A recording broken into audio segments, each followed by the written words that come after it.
From Washington, this is VOA News. New Kenyan security rules signed into law. President Obama declares there will be a response to the North Korean hacking. I'm Vincent Bruce reporting from Washington. Kenyan President Uhuru Kenyatta Friday signed into law a set of security measures that critics say could threaten civil liberties and free speech. As Mr. Kenyatta signed the legislation, he warned, "We must all remember that we are still at war and still vulnerable to terror attacks." With the new legislation, the amount of time terrorism suspects can be detained will be lengthened, and punishments will be imposed on media outlets for distributing material deemed harmful to national security. At a year-end press conference, U.S. President Barack Obama promised to respond to North Korea's hacking of Sony Pictures. VOA White House correspondent Luis Ramirez reports. President Obama spoke to reporters as he does every year at year's end. His message to North Korea after U.S. authorities on Friday confirmed Pyongyang was behind the attack on Sony Pictures was firm and direct. They caused a lot of damage, and we will respond. We will respond proportionally. The president added he will be reviewing a range of options. U.S. officials say North Korea was behind the hacking of computers at Sony Pictures, in which sensitive information was stolen as the company prepared to release The Interview, a comedy film showing the fictional assassination of North Korean leader Kim Jong-un. Luis Ramirez, VOA News at the White House. There are new reports of sporadic fighting between Iraqi Kurdish fighters and members of the group calling itself the Islamic State, delaying the evacuation of the last Yazidis still trapped on Mount Sinjar. That's according to an Iraqi lawmaker in the area. More details on this story at voanews.com. This is VOA News. U.S. officials have confirmed China's arrest of a Korean-American missionary who has operated a vocational school on the border with North Korea for years.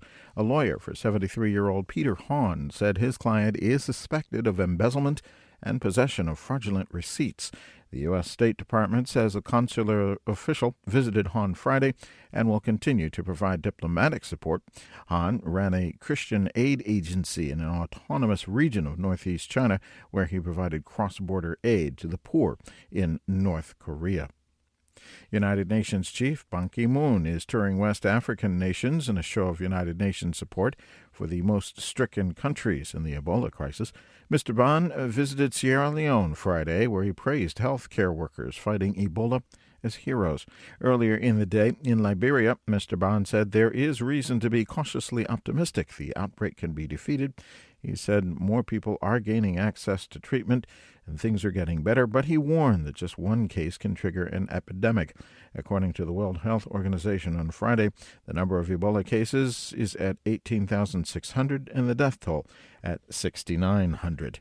Pakistan has intensified counterterrorism security operations near the border with Afghanistan, killing scores of Islamist militants since Tuesday's school massacre, when militants killed 149 people, most of them children.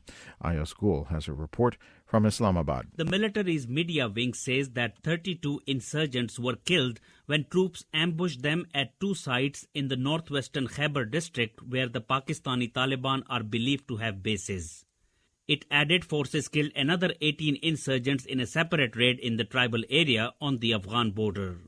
Authorities say that security forces killed 8 Taliban militants, including an important commander in southwestern Balochistan province, which also borders Afghanistan. Pakistan observed a third day of national mourning on Friday. Ayaz Gul for VOA News, Islamabad. The UN General Assembly has passed a resolution urging North Korea be referred to the International Criminal Court for its human rights situation. The non-binding resolution passed Thursday urges the Security Council to refer North Korea to the ICC for crimes against humanity. It passed with 116 votes in favor, 20 against, and 53 abstentions.